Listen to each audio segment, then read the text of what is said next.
आज हम इस कार्यक्रम में सबसे पहले एक ऐसे नेता से मिलेंगे जो जब से उन्होंने समझ पकड़ी है तब से वो लेफ्ट से जुड़े हुए हैं। 2005 में जब सरकार ने बिजली की दरें 40% तक बढ़ा दी थी तो पूरे राजस्थान में जो आंदोलन हुआ था उसमें जयपुर में जो किसान महापंचायत थी उस महापंचायत की मंच पे वे शामिल थे।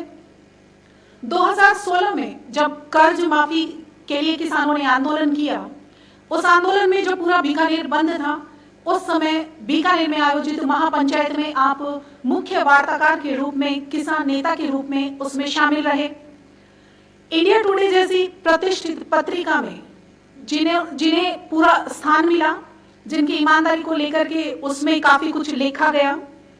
2021 में विधानसभा के सितारे का जो अवार्ड होता है वो अवार्ड इन्हें प्राप्त हुआ। करीब 500 सवाल एक विधायक पूछ सकता है और आपने अपने सवालों की संख्या खत्म करते हुए 500 सवाल विधानसभा में क्षेत्र के इन्होंने उठाए। 2008 में आपने पहली बार विधायक के लिए चुनाव लड़ा और उसके बाद 10 साल बाद 2018 में आपने वापस विधायक का पर्चा भरा और इस बार जनता ने ऐसा प्रतिफल दिया कि रिकॉर्ड मतों से आपको विजयी बनाया। जी हां, हम बात कर रहे हैं हमारे क्षेत्रीय विधायक गिरधारी लाल मैया की। आइए रूबरू कार्यक्रम में आज सबसे पहले हम मुलाकात करते हैं गिरधारी लाल मैया से और हम क्षेत्र के लोगों के जो प्रश्न है, जनता के जो प्रश्न है, जो आप सबके मन में हैं। आप हमें फेसबुक पे लाइव देख रहे हैं। इस लाइव के माध्यम से आप हमें अपना प्रश्न कमेंट बॉक्स में पूछ सकते हैं।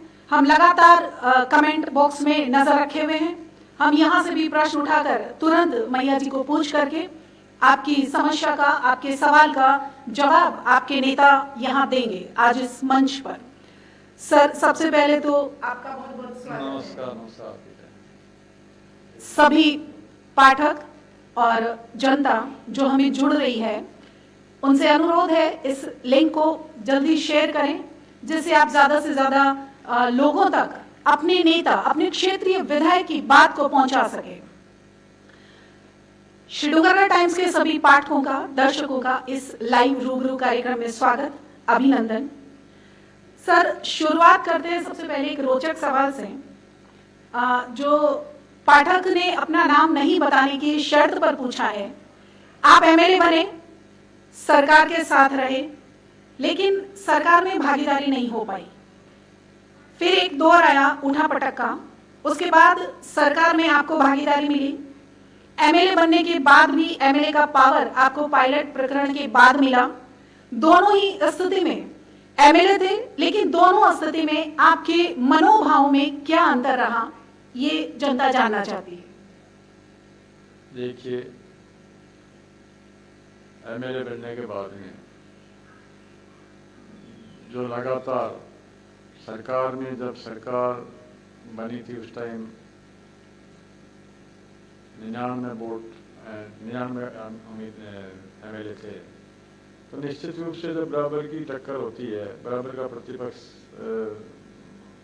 विधानसभा में होता है, तो उस रूप में सरकार चलाने के लिए हर एमएलए के लिए उनकी जो ताकत होती है जनता की, तो उस हिसाब से मान सम्मान, चाहे जनता का जो अधिकार है, वो उस एमएलए की बात सरकार महत्वपूर्ण सकती है।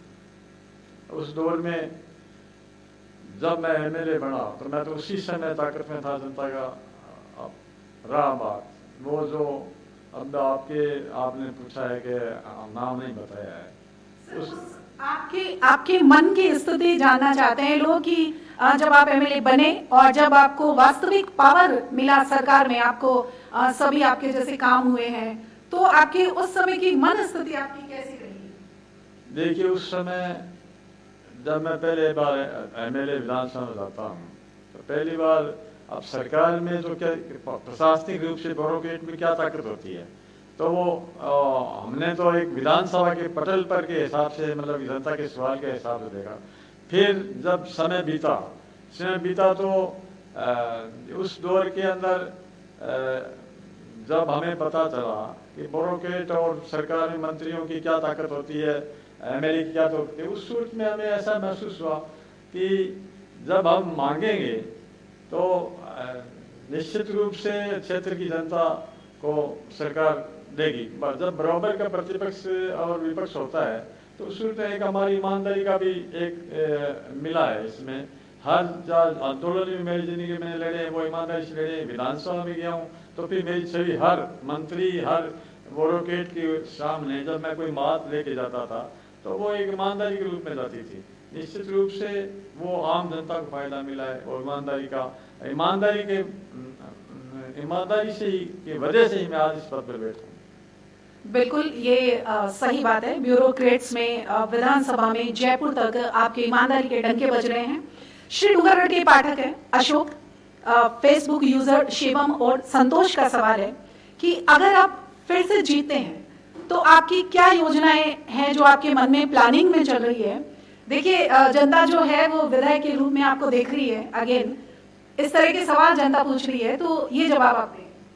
देखिए, अभी वर्तमान में एमएलए हूँ, जनता दोबारा आज मेरा कार्यकाल लगातार 5 साल जनता ने देखा है। मैं निसंकोच रूप से जिस टाइम एमएलए के चुनाव लड़ा था, आज अंतिम दौर पर अब 5 साल पूरे होने जा रहे हैं। 10 तारीख के या 4 के 10 के बीच में कभी भी आसास लग सकती है। तो उस सूरत के अंदर दोबारा अगर जनता मौका देती है तो मेरा ये कार्यकाल देख लो 5 साल का। पीछे का जो प्रतिनिधि रहे, मैं कोई आरोप प्रत्यारोप नहीं लगा था, उन्होंने भी काम किया है, मगर उनकी तुलना में जो मेरा 5 साल का पीरियड रहा है पूरे क्षेत्र के अंदर, तो उस आधार पर जनता को मैं विश्वास दिलाता हूँ अगर दोबारा मौका मिलता है तो निश्चित रूप से जो काम अधूरे हो रहे हैं या होने हैं या मेरे दिल में थे या जनता के दिल में थे, निश्चित रूप से वो कार्य पूरा करने की पूरी कोशिश करेंगे। जी, थैंक यू सर। ऐसा ही एक सवाल गांव गोपाल सर से ओम प्रकाश बुढ़िया का है, जिन्होंने पूछा है कि आपने खेल के क्षेत्र में कुछ विशेष नहीं दिया है, तो आगामी कार्यकाल में आप खेल के लिए क्या विशेष योजनाएं लाएंगे। देखिए, खेल के स्तर पर सरकार ने योजना बनाई है। हर ब्लॉक पर एक मेजर ध्यानचंद स्टेडियम के नाम से विधानसभा में बजट में घोषणा की थी। मैंने बार बार रिकमेंड भी किया था सरकार से बजट के अंदर। फिर भी हमने 2 ब्लॉक चुने थे जो बड़े ब्लॉक हमारे डूंगरगढ़ में हैं। कई डूंगरगढ़ ब्लॉक बड़ा अच्छा स्टेडियम यहीं बन सकता है मेरे ध्यान से। बार बार वो हमें हमारा प्रयास करने के बाद में भी वो हमें ब्लॉक स्तर का जो स्टेडियम मिलना चाहिए था वो मिला नहीं। इसमें हम प्रयासित है, अभी भी प्रयासित है। जहाँ गाँव में जहाँ खेल मैदान के बारे में है तो कहीं खेल मैदान में कहीं तो जगह भी नहीं है। फिर एसएफसी से और नरेगा के तहत कई जगह ग्राम पंचायतों में खेल मैदान बने हैं, उसमें काम भी हुए हैं। कहीं जहाँ जगह नहीं है तो उस सूरत में राज्य सरकार से रिकमेंड भी की है। आगे मैं प्रयासित भी रहा हूँ खेल के अंदर। जहाँ राजस्थान का बजट चल रहा था तो उस सूरत के अंदर बड़ा काम यह है कि प्लेटफार्म एमएलए के पास होता है, तो जो खिलाड़ी स्टेट में या अंतर्राष्ट्रीय स्तर पर जीत के आता है तो हमने मैंने क्वेश्चन किया था कि राजस्थान के खिलाड़ी जो अंतर्राष्ट्रीय स्तर के हैं उनको नौकरी में प्राथमिकता दी जाए और बाहर के खिलाड़ियों को प्राथमिकता दी जाए। ये क्वेश्चन स्पेशल तौर से लगातार इस तरह में तारांकित में था। उस रूट में मंत्री और सरकार ने स्वीकार भी किया था कि हम इस पर विचार करेंगे। वास्तव में खिलाड़ी और युवाओं के लिए ये एक बहुत बड़ी बात है कि सरकारी नौकरी में आपने खिलाड़ियों के लिए आपने मांगा कि स्टेट के जो लोग हैं, जो राजस्थान के लोग हैं, उनको प्राथमिकता दी जाए। बहुत ही बढ़िया ये आपका प्रयास रहा है। सर, एक बात भी मुझे याद आ गई सवाल के बीच में, मैं बता दूं दर्शकों को। अभी ग्रामीण ओलंपिक जब खेल चल रहे थे तो ब्लॉक स्तरीय जब उद्घाटन समारोह था उसमें मुझे कुछ खिलाड़ी मिले और उन्होंने मुझे कहा कि हम हमारे विधायक जी से क्या मांगे, उनका कोटा तो पहले ही वो खाली कर देते हैं जहां जाते हैं, उनके कोटे में बोले बैलेंस ही नहीं होता है, मांगे क्या। तो एक ये भी सर कि लोगों को ये लगता है कि आप अपना बैलेंस सारा खाली कर देते हैं, ये क्या बात है, मतलब कहाँ से चल रही है? नहीं, ऐसी जहाँ जरूरत है, जहाँ जिस ग्राम पंचायत ने मांगा है, जहाँ जहाँ जरूरत थी, चाहे उस हिसाब से मैंने हर स्तर पर मतलब क्या है कि चाहे विकास के मामले में स्कूल का कमरे हो, चाहे दीवार के हो, चाहे ब्लॉक के हो, चाहे अन्य स्तर के हो, मैंने दिए हैं। विकास कार्यों में आपने लगातार फंड अपना दिया है। एक अगले हमारे पाठक है, शेरवणा से एक दिव्यांग पाठक है राजेश, उनका सवाल बड़ा सकारात्मक है। वो कह रहे हैं कि दिव्यांग जनों को मुख्य धारा में लाने के लिए विधायक जी ने कोई अलग से प्रयास नहीं किए, तो आगामी कार्यकाल में आपसे जरूर उनको ऐसी अपेक्षा है, तो इस बारे में आप बताएं कि क्या विशेष। इसमें दोबारा आप क्वेश्चन करें। इसमें एक दिव्यांग है शेरवणा से राजेश जी। देखो, ये दिव्यांगों के प्रति मेरी अच्छी मतलब भावना रहती है कि वो उनकी जो सवाल है वो अच्छा सवाल है। मैंने तहसील स्तर में जाऊँगे सारे मिले थे, वहाँ यहाँ ज़मीन पे इनकी एक अलॉटमेंट भी हुई है, उसके लिए मैं प्रयासित और मैं चाहूँगा कि जो इनकी जो चार दीवारी है या कोई और है, उसके लिए दिव्यांगों के लिए मैंने एक मेरे स्तर MLA लैंड से मैंने कुछ और के एक उनको मेरी तरफ से MLA लैंड से भी दिलवाया था। एक दो समाज कल्याण विभाग से मैंने पूरे प्रयास किए हैं जो भी हो सके। मैं इनको विश्वास दिलाता हूँ कि आपके लिए मेरा दिल सदैव खुला रहेगा, MLA बनूँ न बनूँ, तो आपके लिए मेरी श्रद्धा सुमन साथ में रहेगी, जो भी मेरा इनके वर्ग के लिए तमाम। राजेश जी, आपको जवाब मिल गया होगा। जो विधायक जी हैं वो कह रहे हैं कि दिव्यांग जनों के लिए इनका दिल सदा खुला रहेगा। सर, बड़े सकारात्मक प्रश्न लोग पूछ रहे हैं।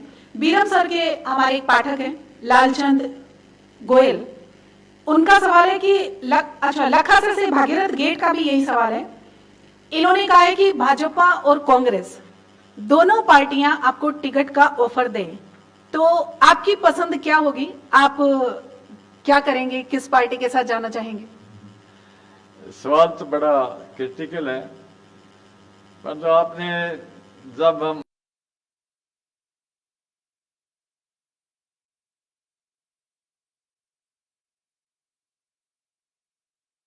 मैं समझ पकड़िए राजनीति, लेफ्ट की राजनीति करता हूँ। मैं जनता के सामने आपके माध्यम से बीजेपी और कांग्रेस कोई टिकट के लिए ऑफर करती है तो मैं आज की बात नहीं, अगर पहले भी किया होगा नहीं किया होगा, मैं अब खुलासा ये है कि मैं दोनों पार्टियों को मैं कहीं नहीं जाऊंगा, मैं जनता के बीच रहूंगा, लेफ्ट में रहूंगा। पसंद मेरी लेफ्ट विचारधारा है, इसलिए दोनों ही अगर टिकट दें, दोनों पार्टी टिकट एक का ही नहीं दूंगा, चाहे बीजेपी हो चाहे कांग्रेस को। मेरा लेफ्ट पेंशन है, लेफ्ट में रहूँगा। लेफ्ट की जिस धारा पर लेफ्ट मेरे को चलाने सिखाया है, मैं इतना परिपक्व हो चुका हूँ राजनीति के अंदर, क्षेत्र के अंदर। आज अगर कांग्रेस बीजेपी अगर आज ऑफर करती है, क्यों ये लेफ्ट ने मेरे को लेफ्ट की विचारधारा संघर्ष के रास्ते बताए, संघर्ष के रास्ते बताने पर मैं MLA बना। तो आज उस विचारधारा को मैं उन दोनों विचारधारा को पसंद नहीं करता, लेफ्ट में रहूंगा।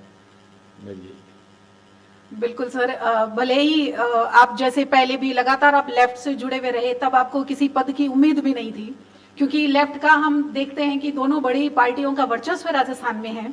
उसके बीच में आपने अपने संघर्ष के बलबूते ये मुकाम आज आपने हासिल किया है।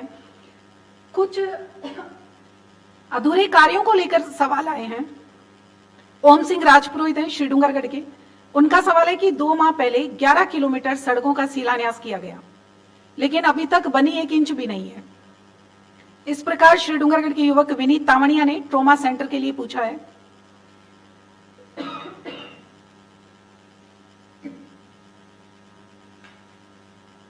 सड़कों के बारे में निश्चित रूप से जनता की भावना होती है। इनका सवाल अच्छा सवाल है। मैं इनको विश्वास दिलाता हूँ कि ये इसी पीरियड के अंदर जो मुख्यमंत्री अशोक गहलोत जी के द्वारा जो विजुअल में वो उद्घाटन किए गए थे, तो इसी पीरियड के अंदर सड़क बनकर तैयार हो जाएगी। इसी कार्यकाल में एक अन्य पाठक है भवानी शंकर ओझा।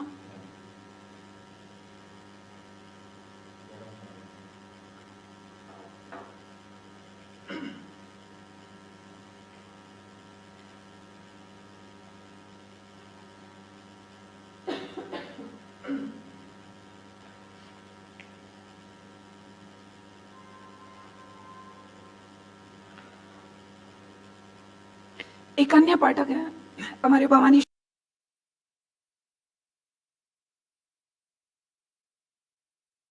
जो ड्रेनेज सिस्टम की घोषणा से बाहर कब तक आ सकेगा?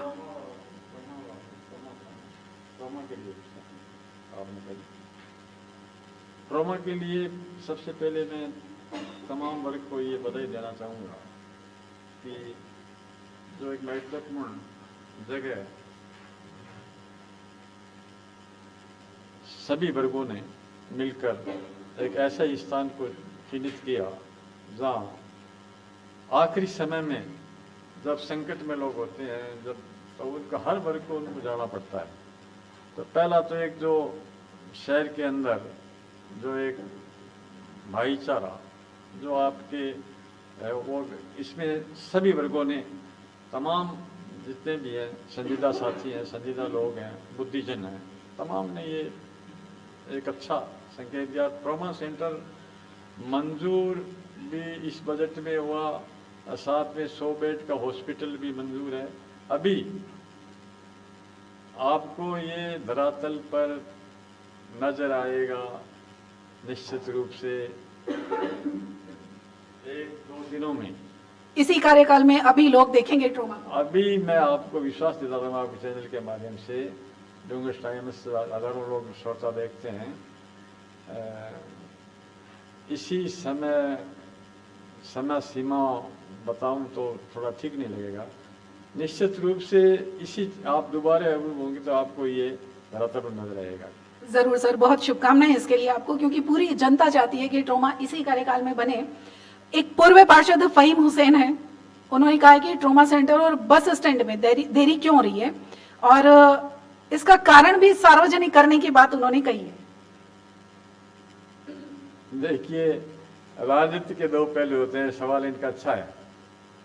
तो यहाँ तो देखो, मैं जहाँ देरी का कई कारण बन जाते हैं, या नगर पालिका बीजेपी की है, प्रधान सीट कांग्रेस की है,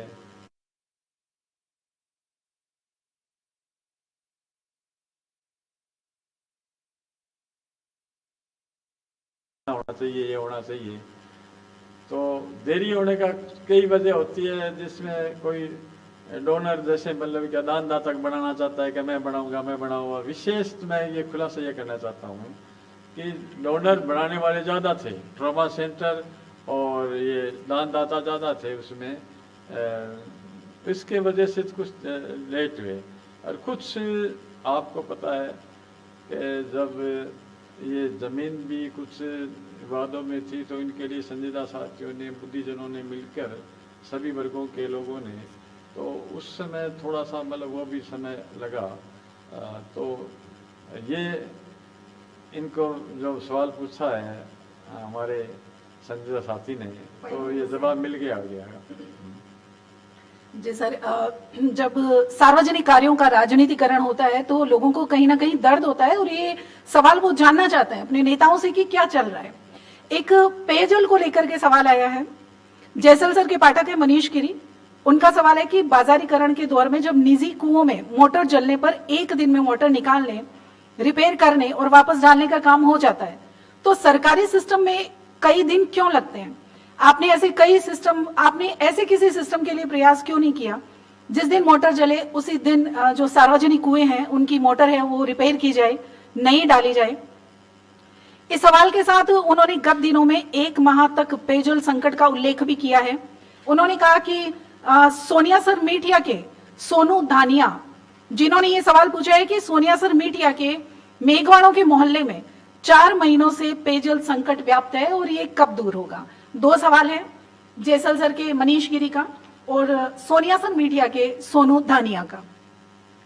निश्चित रूप से पेयजल का संकट का जो सवाल पूछा है, ये मैं इसको स्वीकार करता हूँ कि पीएचडी के अंदर अभी आप पूरे जिले में देख रहे हो, ये ठेका प्रथा है, निजीकरण है। निजीकरण में कई बार ठेकेदारों के पेमेंट भी नहीं होते, तो ठेकेदार को पेमेंट के न होने की वजह से वो अधूरे काम छोड़ देते हैं। ट्यूबवेल चलाने का, रिपेयर का, सारा जितना भी निकालने का पीएचडी के द्वारा ये सरकार ने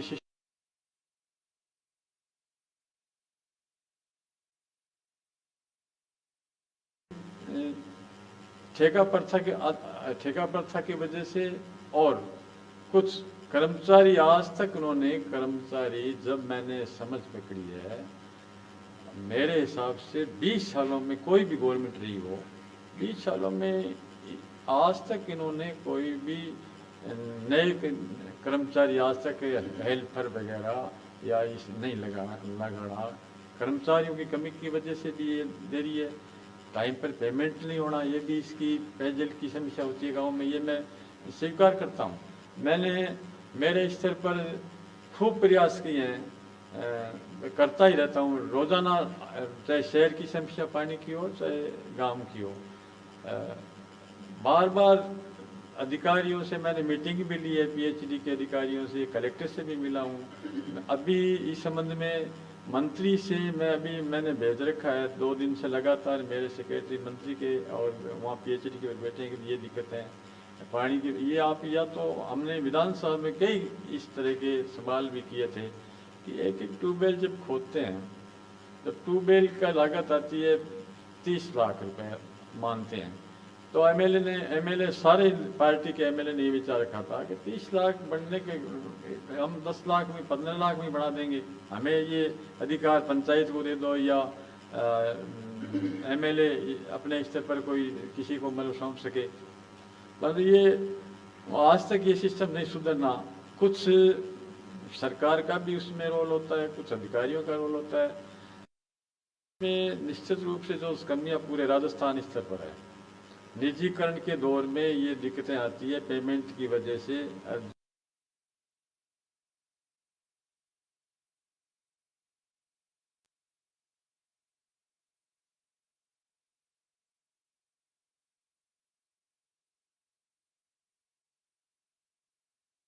होते उसमें ठेकेदार वो उनकी जिम्मेदारी 2 साल तक वो उनको देख सके, वही चलाए।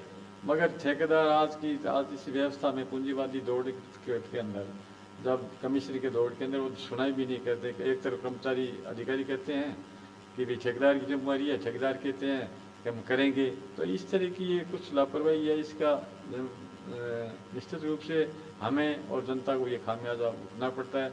इसके लिए हमने अभी जब जेजे में जब स्कीम आई थी तो उसमें ट्यूबवेल बने हैं और उसमें हमारे लमसम 7-8 करोड़ के बजट डूंगढ़ क्षेत्र को मिला है, श्री डूंगढ़ पंचायत तहसील क्षेत्र को, और वो हमारे 14 गाँव उसको अलग मिले हैं।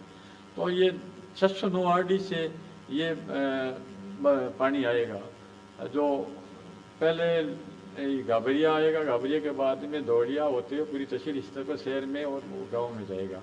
ये पहले फेस में हो जाता, मगर कुछ कमियां ऐसे पहले फेस में उन्होंने बनाया था कि ये लिफ्ट से पानी देंगे, तो मैंने विरोध किया वहाँ। मैं कि यहाँ 4 कुशिक पानी मिलता है नहर के अंदर, तो 4 कुछ के अंदर मतलब क्या अभी हम डूंगरगढ़ पीने के लिए पानी जाएंगे तो एक किसान को सिंचाई के लिए आपस में लड़ते हैं, तो इस मेन कैनाल से मतलब DPR बनाई जाए। तो उस सूरत में मेन कैनाल DPR में सरकार ने एक बार आनाकानी की बजट 70 किया उन्होंने पूरा जोर दे के 609 RD 87 के पीछे से ये स्कीम बन के तैयार हुई है। आने वाले समय में निश्चित रूप से ये पानी की जो जहाँ पानी की कमी है, खारा पानी है, सब स्तर पर अभी DPR बन के तैयार हो गई है। और अभी इसी फेज में मैं श्रोता को कह रहा MLA रहूँ ना रहूँ, परंतु आपकी स्कीम बीकानेर से होते अजमेर पहुँच गई, किशनगढ़ पहुँच गई, किसी ने बात नहीं उठाई। मगर अभी ये डूंगरगढ़ को सौभाग्य है कि ये पूरा पीने के पानी के लिए मेन कैनाल से ये हमारे क्षेत्र में आएगा। ये एक सरकार की योजना जो जे में 50% केंद्र सरकार का है, 50% राज्य सरकार का है। इसमें साथ में ये जोड़ा था कि 10% जनता से जनसहयोग लेंगे। तो सारे जितने भी जनप्रतिनिधि MLA थे उन्होंने विरोध किया कि आप इसका जनता वहाँ कोई आपका कोई शुल्क नहीं देगी, 10% जनता कहाँ से लेगी, या पंचायत देगी या जनता तो उसको सहयोग देगी। सहयोग के रूप में जब जो 10% 40% राज्य सरकार को अब 50% राज्य सरकार ने कर दिया, 50% केंद्र सरकार ने कर दिया, तो ये आने वाले समय में कमियां पूरी हो जाएगी। निश्चित तौर से बहुत बड़ी उपलब्धि है कि क्षेत्र को नहरी पानी मिल पाएगा पीने के लिए। ये एक बहुत बड़ी इस कार्यकाल की उपलब्धि रहेगी। तोलियासर से सरपंच प्रतिनिधि है गिरधारी सिंह जी, उन्होंने एक सवाल के साथ आरोप लगाया है। उन्होंने कहा है कि आपने जाति विशेष के गांव या जाति विशेष के सरपंचों को विधायकों से खूब पैसा दिया लेकिन अन्यों को नहीं दिया, जबकि वोट आपको सभी गांव से व्यापक रूप से मिले थे। ऐसा ही सवाल एक जाखासर से रामेश्वर स्वामी का है। उन्होंने कहा है कि जाखासर और ऊपनी ग्राम पंचायत का उदाहरण देते हुए कहा है जहां विधायक कोटे से पैसा नहीं के बराबर लगा है। ऐसा ही सवाल राजेड़ू के रामनारायण गरुआ का है। उन्होंने आरोप लगाया है कि कुछ लोगों के लिए पूरे गांव को गया है। तो इस बारे में कुछ आप बताएं। देखिए, राजनीति के आरोप तो लगते हैं, आरोप मैं तो हर व्यक्ति का हर जवाब से स्वीकार करता हूं। निश्चित रूप से डेमोक्रेसी के अंदर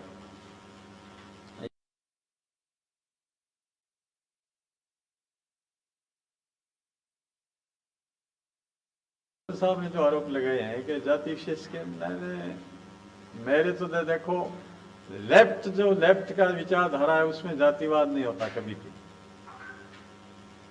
आज तक मैं जातिवाद के रूप में चला नहीं। मैं चुनाव लड़ा, 36 कौमों ने वोट दिया था। 36 कौम की बात करते हैं दूसरी पार्टी वाले, मतलब वर्ग विशेष के लोग एक तरफ भाई चलते हैं। परंतु मैंने पहला चुनाव आज़ादी के बाद में मेरी समझ में देखा है, दूसरा भी चुनाव देखा है, मैं लड़ा हूँ। तो पहला ऐतिहासिक डूंगरगढ़ का चुनाव है जो 36 कौम जो कहते हैं कि 36 कौम हमारे साथ हैं। तो पहला ऐसा है। तो मैं आज भी MLA बनने के बाद में मैंने जितने भी आप हमारे सुरजन सर के MLA हैं, ये सरपंच हैं, इनको मैंने अम्बेडकर बाबा साहब अम्बेडकर के लिए जो 4 दीवारी के लिए है उनको दी है। उसके बाद में सड़क का जो उन्होंने मांग की थी कि हमारे सुरजन सर के अंदर 8 से सड़क बनाई जाए, वो भी दी है।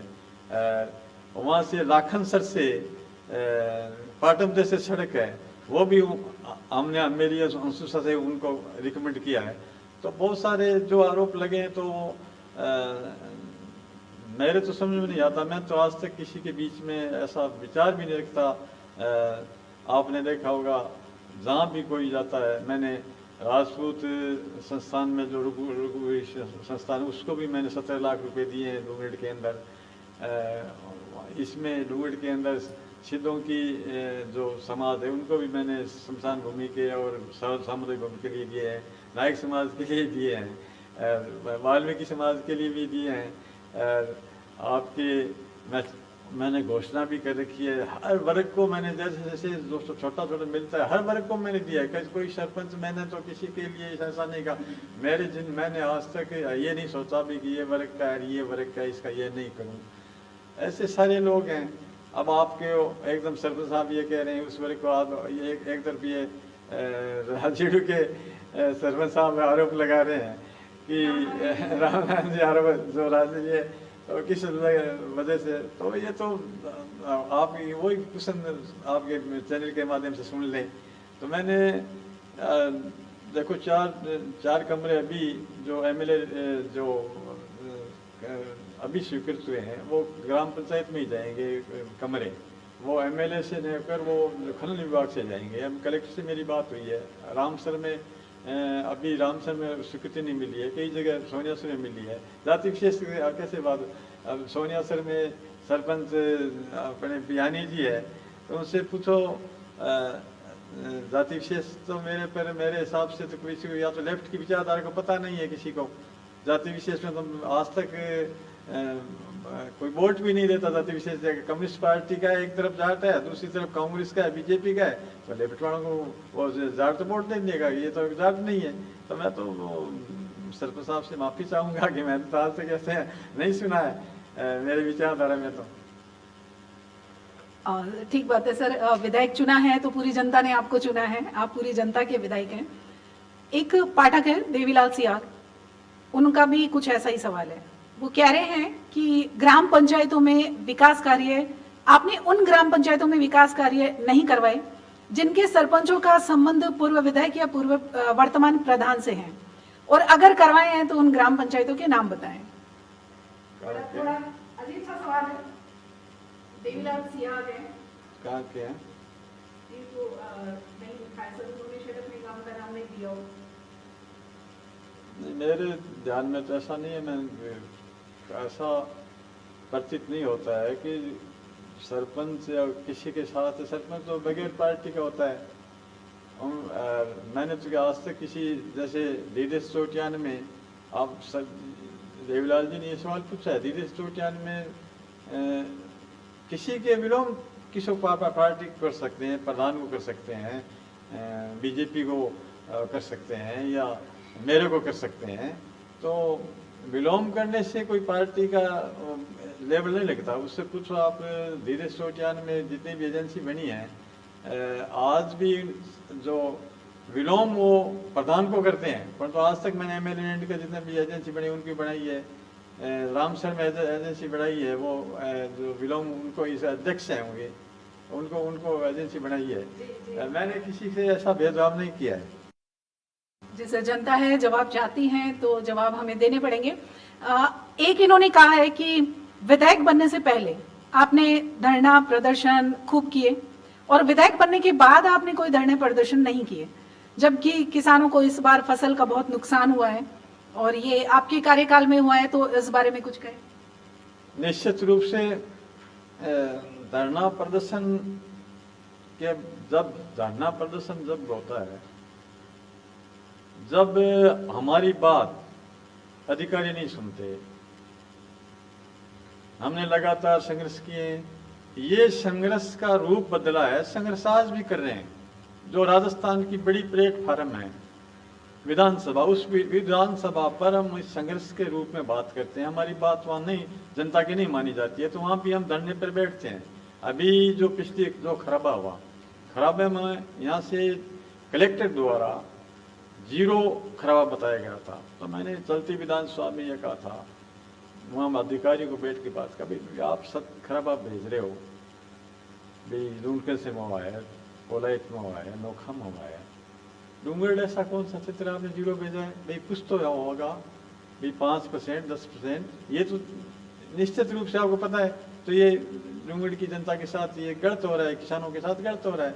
तो उस सूरत के अंदर 50% आज के टाइम में डूंगरगढ़ को उस प्लेटफार्म में संघर्ष का ही है, वो प्रदर्शन का ही संघर्ष है। चाहे सड़क पे करो, चाहे प्लेटफार्म वहाँ विधानसभा में संघर्ष करो, तो उस संघर्ष के बलबूते 50% खराबा आज डूंगरगढ़ को घोषित हुआ है। हर किसान के खाते के अंदर 1 हेक्टेयर है उसको 70,000 या 16,000 या 15,000, जिसको 2 हेक्टेयर है उसको, चाहे उसका लोन लिया हुआ नहीं है तो उनको 34,000 रुपये मिलेंगे। उस सूरत के अंदर उनको जन आधार कार्ड और गिरदावरी उस पटवारी को देनी पड़ेगी। तो ये निश्चित रूप से मैंने वहाँ भी संघर्ष किए हैं। लगातार जब जब भी किसानों पे जब बात उठती है, चाहे कैसा भी किसान के खिलाफ कानून, चाहे बीजेपी गवर्नमेंट हो, कांग्रेस की गवर्नमेंट हो, हमने रोजाना किसान सभा के बैनर तले संघर्ष किए हैं, लगातार करते रहे हैं। तो आज जहाँ जहाँ जरूरत होती है तो आज भी हम संघर्ष के लिए तैयार हैं। जहाँ विधानसभा में अगर संघर्ष की बात, अगर किसान की बात उठती है या मजदूर की, दलित की, शोषित की उठती है, तो हम खुले दिल से बात उठाते हैं। तो सड़क पर उस सूरत में हम लगातार आएंगे, आते ही रहेंगे। सड़क तो हमारी है, तो जिस जनता ने हमारा पावर सौंपा है उस पावर के बलपुत्र नहीं होता है तो सड़क पे आना पड़ता है। तो अभी विधानसभा के स्तर पर जो हमें मिलना चाहिए था वो संघर्ष के दौरान ही मिल रहा है। बिल्कुल ये सही बात है, क्योंकि लेफ्ट विचारधारा जो है वो किसान, मजदूर, दलित, शोषित के लिए ही संघर्ष करने का नाम है। बिहारी राठी हैं, उन्होंने सवाल पूछा है कि पुराने बस स्टैंड से जो मुख्य बाजार में है उसके अतिक्रमण हटाने के लिए कोई कार्रवाई नहीं हो रही है, इस जगह का उपयोग हो सकता है, जिसके लिए कोई प्रयास अभी तक नहीं हुआ। तो आप अगले अपने जो अगर विधायक बनते हैं तो इसका आप क्या करवाएंगे? देखिए, ये सवाल तो बहुत अच्छा है शहर के लिए। अतिक्रमण का तो वैसे सबसे पहले तो नगर पालिका का अधिकार होता है।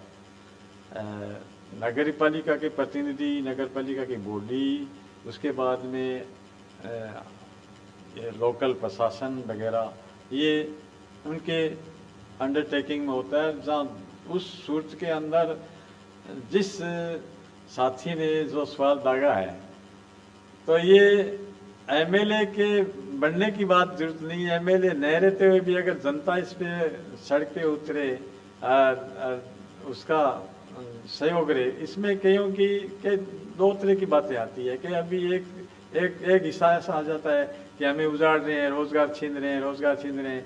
एक तरफ ऐसा आता है कि सुंदरता चाहिए, शहर को स्वच्छ चाहिए। तो ये दो तरह के पहलुओं के अंदर ये होता है। तो जनता जब सड़क पे उतरेगी, निश्चित रूप से आप अगर कुछ ना कुछ करो, हम तैयार हैं। तो उनको रोजगार, जहाँ रोजगार कोई ले रहा है, अतिक्रमण अलग चीज है, रोजगार कर रहा है कोई, रोजी रोटी कर रहा है, वो अलग है। बस अतिक्रमण बैठ गया है तो उसको हटाना चाहिए। मैं इसी बात में सहमत हूँ। अगर वो पक्का मकान बनाता है, अतिक्रमण करता है या दुकान करता है, तो उस सूरत के कनेक्शन लेता है, तो वो नगर पालिका की जिम्मेदारी होती है, स्थानीय प्रशासन की जिम्मेदारी होती है। निश्चित रूप से हम ये सहयोग चाहेंगे, तो निश्चित रूप से हम एमएलए बने नहीं बने, हम निश्चित रूप से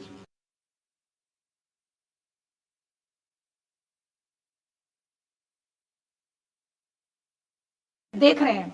मदन जानी है लिखमा देसर से, उनका सवाल है कि स्टेट हाईवे पर ठुकरियासर के पास एक अस्थायी टोल प्लाजा चल रहा है, इसे हटवाने के लिए आप कुछ प्रयास करें। सवाल तो एकदम अच्छा है इनका। मैं तो इसको उस टोल के विरोध में था, विरोध में लोगों के खिलाफ मुकदमे भी हुए हैं। जब लखासर, ये जो आड़सर के अंदर जो 15 गांव फ्री कर रखे थे, उस गांव के अंदर जब हम वार्ता में गए तो 15 गांव फ्री थे। वहाँ जब सड़क बनी सुरजन सर की हमने बनाई, तो सुरजन सर की सड़क बनाने के बाद में ये इनकी नादानी की वजह से, ये इनकी तानाशाही है, टोल वालों की बदमाशी है, उनके हटाने की मैं पूरी कोशिश करूँगा। निश्चित रूप से ये गलत तरीका है, सरकार हो चाहे किसी की सरकार हो, ये दारू के ठेके लगते हैं, जिस तरह ये टोल वाला इस तरह एक गुमटी लगा के बैठ जाते हैं, जनता को लूटते हैं। तो निश्चित रूप से ये प्रयास निश्चित करेंगे इसके लिए। गज्जू माली हैं श्री डूंगरगढ़ से, उनका सवाल है कि श्री डूंगरगढ़ में खेल मैदान पर काम नहीं हुआ और इसकी घोषणा अब तक नहीं हुई है, तो आप करें इसकी घोषणा आज इस मंच से। देखिए, मैंने आपको सवाल पहले भी नहीं हुआ है। ब्लॉक स्तर पर खेल के मैदान में मैंने कहा था, तो मेजर ध्यानचंद के नाम से राज्य सरकार ने घोषणा की थी, हम ब्लॉक स्तर पर बढ़ाएंगे। तो प्रयासित कर रहे हैं। घोषणा तो मैं तो चाहता हूँ, मेरा क्षेत्र है तो मैं तो ज़्यादा से ज़्यादा 1 क्यों 2 शहर में करूँ।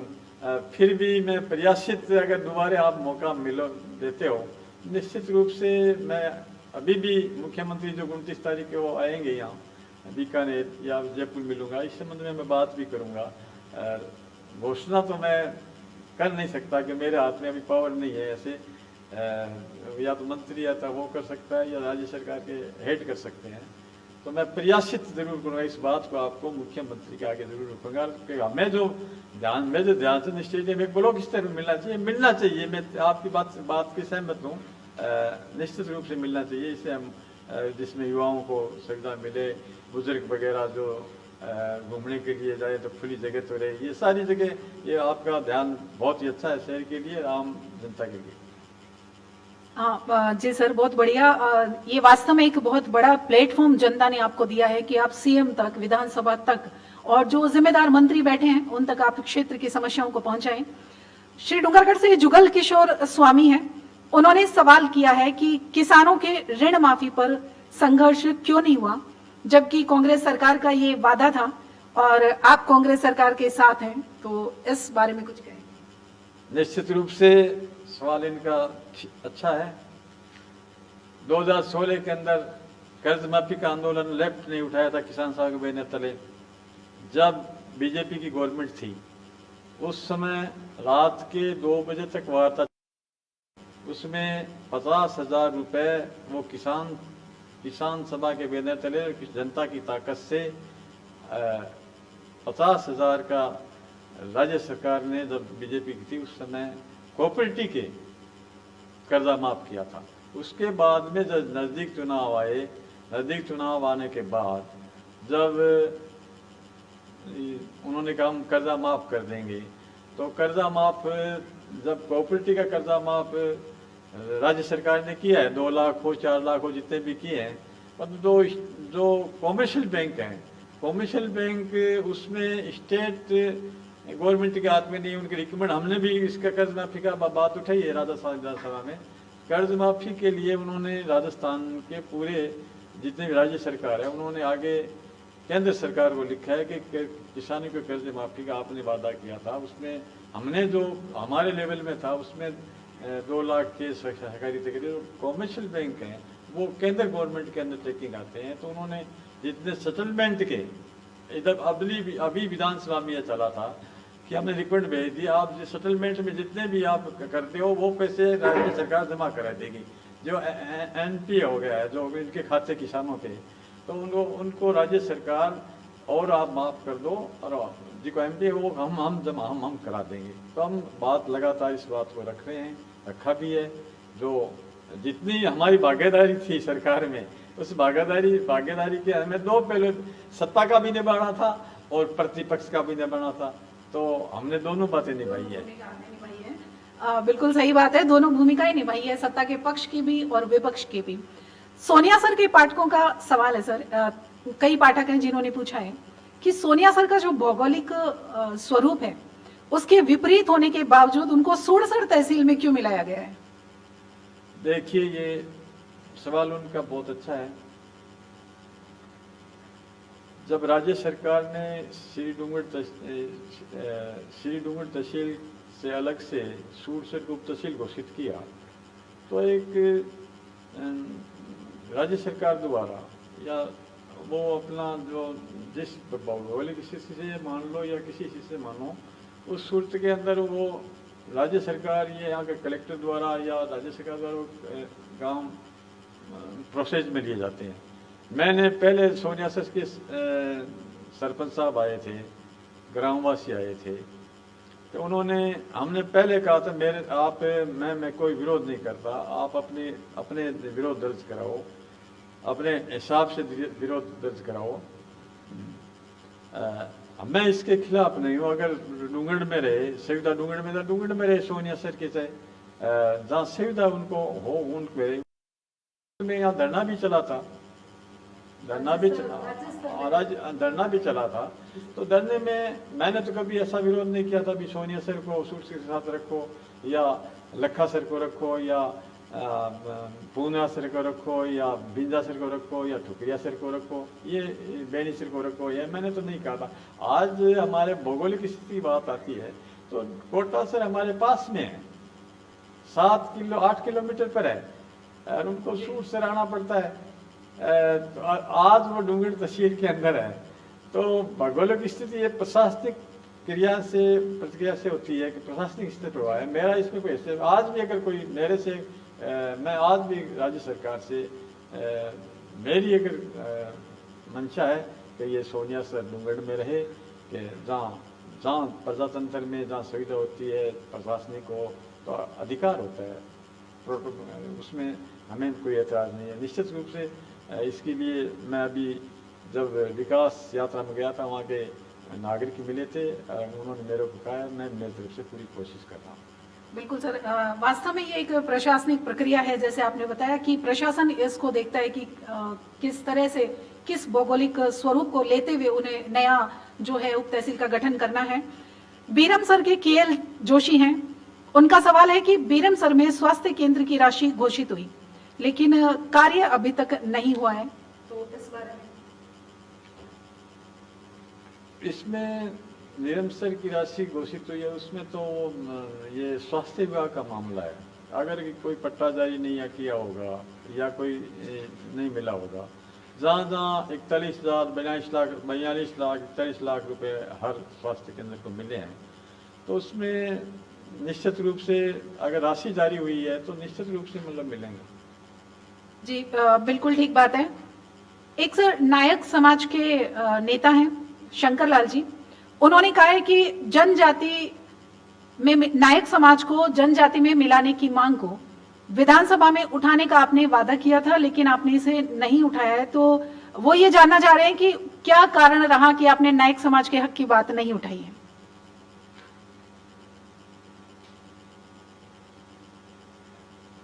जो भी मेरे सामने जो एक प्रक्रिया होती है, जैसे मैंने क्वेश्चन भी कई लगाए हैं, कई बार क्वेश्चन लगाने पर भी अध्यक्ष की हैसियत से वो अपने क्वेश्चन काट देते हैं, तो कोई भी वर्ग वंचित रहा उसके लिए मैंने ये कोशिश की है, आगे करता रहूँगा। जी बिल्कुल, आपके सवाल का जवाब मिल गया होगा कि अध्यक्ष भी कई बार कई प्रश्न काट देते हैं। पवन सारस्वत हैं जेतासर से, उन्होंने आरोप लगाया है कि आपने जेतासर में एक भी काम नहीं कराया है। गांव जेतासर में हाँ, निश्चित रूप से कोई अगर छूटा है तो निश्चित कोशिश करेंगे, अपने स्तर पर कोई है तो। मैंने तो ट्यूबवेल जो जेजे में जो ट्यूबवेल हुए हैं, जेतासर में वो कह नहीं सकते काम नहीं करवाए। जेजे में टंकी के ट्यूबवेल में अभी बने हैं, वो 2 ट्यूबवेल खुदे हैं, वो मेरे प्रयास से हुए हैं। जी बिल्कुल। एक सर रेडी गांव से है राजू राम जाखड़, उनका कहना है कि हमारा गांव भी बड़ा गांव है और आसपास के कई गांवों को मिलाकर के जो गर्ल्स हैं वो बाहर पढ़ने जाती हैं, तो ग्रामीणों को इससे थोड़ा एतराज है, तो उनके गांव में गर्ल्स कॉलेज कब बनेगी। और कमल बलियारा है रेडी गांव के ही, उनका ये कहना है कि रेडी गांव की पेयजल किल्लत कब दूर होगी। रेडी गांव से जो महाविद्यालय बालिका महाविद्यालय की बात है, हर क्षेत्र में अब ये चाहता है कि जहाँ कस्बा हो चाहे गांव हो, उसमें बालिका महाविद्यालय खुले। हम भी चाहते हैं, राज्य सरकार भी चाहती है। राज्य सरकार ने नियम बना रखा है, बजट की भी जरूरत नहीं है, बजट भाषण कोई बजट काल में उसने घोषणा कर दी है, जिस विद्यालय के अंदर 11वीं और 12वीं के अंदर 500 बच्चों की संख्या है, तो आज भी मुख्यमंत्री द्वारा घोषणा हो सकती है। 2 क्लासों में संख्या 500 की होनी चाहिए, पूरे ऑल ओवर गर्ल्स कॉलेज में नहीं, स्कूल में नहीं, 2 क्लासों में 11वीं और 12वीं में। इसके लिए हमने गांव के रूप से बड़ा गांव मुम्मासर था, मुम्मासर में हमने डिजायर 3 दी थी। हमने तो बजट में यह कहा था, विधानसभा में घोषणा में 2 कॉलेज मांगे थे, हमें 2 कॉलेज ग्राम में दें, ईडी को दें और मुम्मासर को दें, तो हमें 1 कॉलेज मिला है मुम्मासर को। अगर मौका मिला तो निश्चित रूप से हम कई गाँवों में कॉलेज की, रीढ़ी में क्यों और भी कई गाँवों की है वो भावना है, हमारी भी भावना है, हमारी बेटियां पढ़े गाँव में रहें, उनको सुविधा मिले। बिल्कुल सही बात है सर। श्री डूंगरगढ़ के वार्ड 1 से संदीप जयपाल हैं, उन्होंने पूछा है कि उनके जो वार्ड 1 में आपने अंबेडकर भवन बनाने की घोषणा की थी और ये अभी तक पूरी नहीं हुई, इसका बताएं आप। वार्ड में अंबेडकर भवन बनाने की घोषणा अभी तक पूरी नहीं हुई। अंबेडकर भवन बनाने की मैं प्रयास करूंगा, अगर किए तो निश्चित रूप से। जी बिल्कुल संदीप, आपको जवाब मिल गया होगा। घोमचक्कर पर घोषित बस स्टैंड नहीं बन रहा है, इसके कई सवाल आए हैं और बिहारी राठी ने पुराने, अभी हमने देखा कि बस स्टैंड से इन्होंने कहा है कि ग्रामीण रूटों की बसें जो संचालित हो रही हैं उसके संबंध में क्या विकास के विचार हैं आपके? देखिए, मैंने ये जो ग्रामीण बसें हो चाहे सरकारी डिपो बस हो, उसके लिए बजट में घोषणा हुई थी, लेकिन सुविधाजनक घूमचक्कर के पास जो है बजट में घोषणा होने के बाद में प्रक्रिया भी आया था, प्रक्रिया चल रही है इनकी कि सरकारी बसें हो चाहे लोकल बसें हो, उसके लिए हमने राज्य सरकार से रिकमेंड भी की थी, राज्य सरकार बजट में भी आया था कि घूमचक्कर बस स्टैंड बनाया जाए। इसकी प्रक्रिया में है, ये प्रक्रिया में अगर निश्चित रूप से प्रयासित हैं। आम जनता की भावना में यही है कि चाहे लोकल बस हो चाहे सरकारी बस स्टैंड हो, वहाँ घूमचक्कर के पास हो। अभी बजट के अंदर हम पहला कार्यकाल सवाल मैंने बजट में घोषणा की है, करवाई है, इसके लिए प्रयास जारी है। वन विभाग की भूमि होने की वजह से कुछ दिक्कतें आ रही है, उसकी दिक्कतें की राज्य सरकार से भी बात हुई है, केंद्र सरकार ने आगे फाइल भेजी है, निश्चित रूप से ये प्रक्रिया में चल रहा है। जी सर बिल्कुल। एक हमारे पाठक हैं शूरवीर मोदी, आप परिचित होंगे उनसे, आपनगांव सेवा समिति के वो सेवादार हैं, लगातार लंबे समय से वन्य जीवों के लिए जो दुर्घटनाएं होती है उनके लिए वो काम करते हैं। नहीं सर, उन्होंने 4-5 सवाल दिए हैं तो मैं ये सारे ही पढ़ देना चाहूंगी, आप जवाब एक साथ ही दे दीजिएगा। मोदी जी ये कह रहे हैं कि ट्रोमा सेंटर की स्वीकृति के पश्चात जो स्थानीय नेता इसमें टांग अड़ा रहे हैं, उनके चलते ट्रोमा की नींव लगकर कार्य शुरू नहीं हो पाया है। उनका नाम आप जनता जनार्दन को सार्वजनिक करेंगे, क्योंकि कहीं सरकार रिपीट नहीं हुई तो सरकारी महाविद्यालय की तरह ये घोषणा भी लंबित हो सकती है। देखिए बहुत लंबी वार्ता चल रही है, क्योंकि पूरे उपखंड में करीब 2.5 लाख हमारे जो हैं मतदाता हैं, तो सभी की विधायक से अपेक्षाएं रहती हैं। इत्मीनान से हम सारे सवाल पूछ रहे हैं, विधायक जी पानी ले रहे हैं और कॉफी भी उनके लिए रखी है। आप धीरे धीरे सर आराम से लेते रहे, क्योंकि लंबी वार्ता हो रही है, लोगों के सवाल हैं, जवाब है। एक मोदी जी ने ये कहा है कि वन्य जीव प्रेमी होने के नाते मेरा स्थानीय विधायक जी से छोटा सवाल ये है कि 5 वर्षों में क्या आपने गौर किया कि घायल वन्य जीवों को एक एम्बुलेंस नहीं है और हर महीने सैकड़ों वन्य जीव रेस्क्यू में देरी के चलते दम तोड़ रहे हैं, जबकि इस संबंध में 2019 में अब तक लिखित और मौखिक व्यक्तिगत उन्होंने कई बार आपको अवगत करवाया है। वो ये कह रहे हैं कि अब की बार आप विधायक बने तो जीवों के लिए एक एम्बुलेंस वन विभाग को विधायक निधि से दिलवा देंगे क्या? उनका तीसरा सवाल है, मैं पढ़ दूं सर या एक एक के जवाब देंगे आप? उसके बाद मोदी जी कह रहे हैं कि कालूपास में हाई स्कूल के पीछे जो तलाई है, जिसको डाकंती तलाई बोलते हैं, उसके लिए विधायक बनने से पूर्व आपने उसका स्वरूप बदल देने के लिए कहा था, जो आज तक दलदल बना हुआ है और कई बार गोवंश उसमें गिरकर मौत के मुंह में चली जाती है। अगला सवाल उनका है कि स्थानीय पालिका भाजपा की है और आमजन उससे त्रस्त है, पालिका में भारी भ्रष्टाचार हुआ है। आपने इस संबंध में सरकार को अवगत करवाने और पालिका मंडल सस्पेंड करवाने के लिए कदम क्यों नहीं उठाया? बहुत ही बढ़िया सवाल है। शूरवीर मोदी जी का अगला सवाल है कि आप किसानों को 6 घंटे बिजली अगले 5 वर्षों तक दिलवा पाएंगे, क्योंकि इस वर्ष मूंगफली फसल को भारी नुकसान बिजली के कारण हुआ, तो किसान कैसे लोन और ब्याज भरेगा और बकाया बिजली बिल और ऊपर से डीजल के ये बढ़ते भाव, तो किसानों के लिए आपकी क्या रणनीति अगली बार रहेगी? काफी लंबे सवाल है, 5 सवाल मैंने एक साथ पढ़ लिए हैं। पहला सवाल तो ट्रॉमा तो मैं सुर भाई को क्या बताता हूँ, ये जल्दी ये शुरू हो जाएगा। उनका सवाल है कि उन नेता का नाम आप सार्वजनिक करें। देखिए, राजनीतिक जीवन में चैनल पर कोई अपन बात कहें तो आपको भी पता है कौन लड़ा रहा है, सबको जनता को भी पता है। तो इसमें कुछ सस्पेंस रहना चाहिए इसमें। बिल्कुल सर, ये आप नेताजी वाली बात कर रहे हैं, इसको गोल गोल घुमा कर रखें। उनका अगला सवाल जो है वो ये है कि विधायक बनने के बाद अगले कार्यकाल में जीवों के लिए आप एम्बुलेंस एक वन विभाग को देंगे? निश्चित रूप से मैं सूर भाई से क्षमा चाहता हूँ, मैंने कहा भी था हर व्यक्ति की, आप संस्था से आप बड़े सेवा भाई आदमी हो और आपकी भावना की मैं कदर करता हूँ। मैं इस पीरियड में नहीं दे पाया एम्बुलेंस दे तो आपकी मेरी भावना आपके साथ है। एमएलए बना तो निश्चित रूप से आप जो मांगोगे वही मिलेगा, वही होगी। मोदी जी देखिए, सर ने वादा किया है शेड्यूलर टाइम्स के चैनल पर, एक अगला उनका सवाल है कि जो हाई स्कूल के पीछे तलाई है उसके बारे में, उसके लिए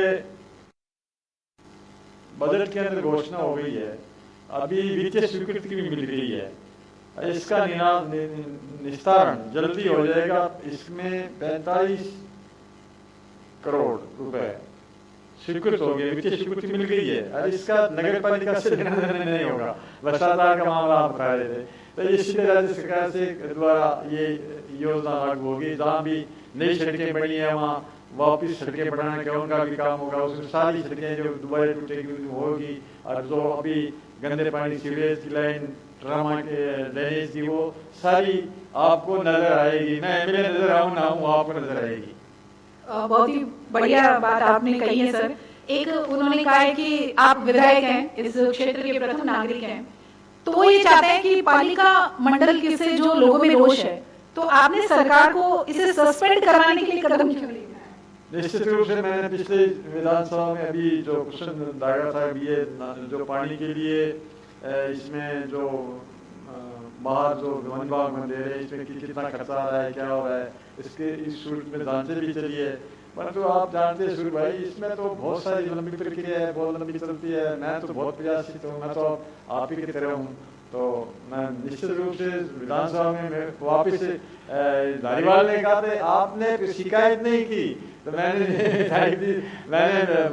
सुरवीर जी उनसे मंत्री से कहा मैं खुद कह रहा हूँ सामने आपके ये ऐसा है, तो उन्होंने कहा आपकी संजय एमएलए होते आपने क्यों नहीं की? मैंने कहा इससे बड़ी शिकायत क्या थी, इस प्लेटफॉर्म से बोल रहा हूँ विधानसभा से, तो भाई शुरू भाई मैंने की इस बात। जी सर, विधायक जी बता रहे हैं कि उन्होंने अपना प्रयास किया है। अगली जो उनकी बात है वो वास्तव में बहुत ही एक गंभीर विषय है।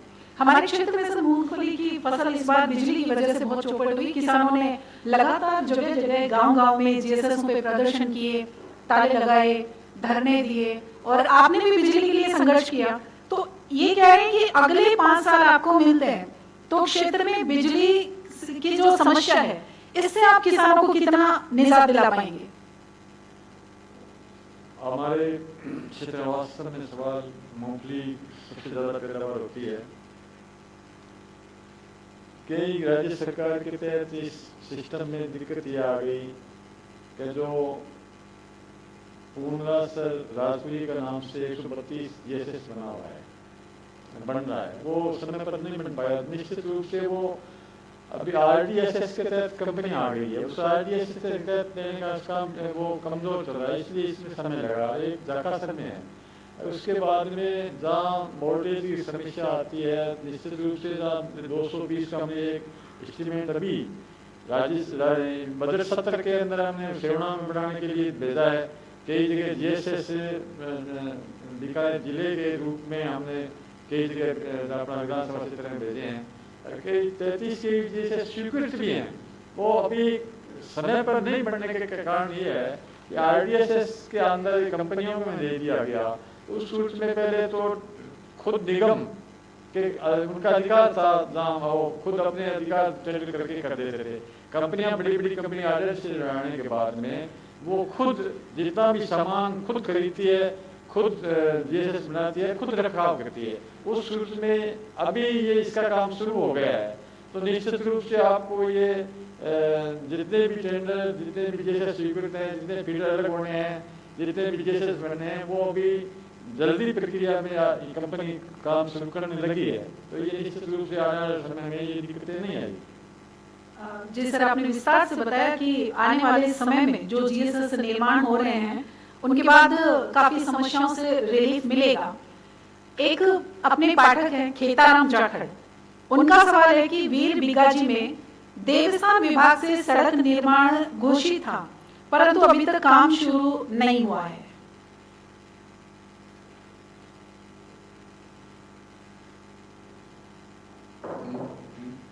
वीर बिगाजी दाम पर राजस्थान की बजट की घोषणा में 3.5 करोड़ रुपए घोषित हैं और वो विकास कार्य सड़कों में हो या अन्य सड़कों में वो 3.5 करोड़ शुरू कराने की मैंने अभी दोबारा मैं इस संबंध में बजट घोषणा को लागू करने के लिए मिला हुई हूँ और अभी मुख्यमंत्री आएंगे इस संबंध में मिलूंगा और हम चाहते हैं ये अच्छी मैंने कई दिक्कतें आ जाती है। मैंने कुंतासर से बिगाजी धाम तक सड़क के लिए रिकमेंड भी की थी कि दिक्कतें आ गई कोई किसी वजह से कोई नहीं बन पाई। निश्चित रूप 3.5 करोड़ रुपए जो हैं मैंने उसमें उद्योग मंत्री से भी मिला हूँ, पर्यटक मंत्री से मिला हूँ, किसी फंड से आप इसमें ये 3.5 करोड़ रुपए दिए हैं बिगाजी धाम के विकास के लिए तो सड़कें भी शामिल करो और अन्य विकसित जो क्षेत्र है परिश्रम में वो भी आप इसमें करो। ये मैं उनके सामने मेरा यही निवेदन करता हूँ कि प्रयास करें। बिल्कुल सर, आपने कई बार कहा है कि सड़क, शिक्षा और स्वास्थ्य के लिए क्षेत्र की जो मूलभूत सुविधाएं हैं इनको मजबूत करने के लिए आप लगातार कार्यरत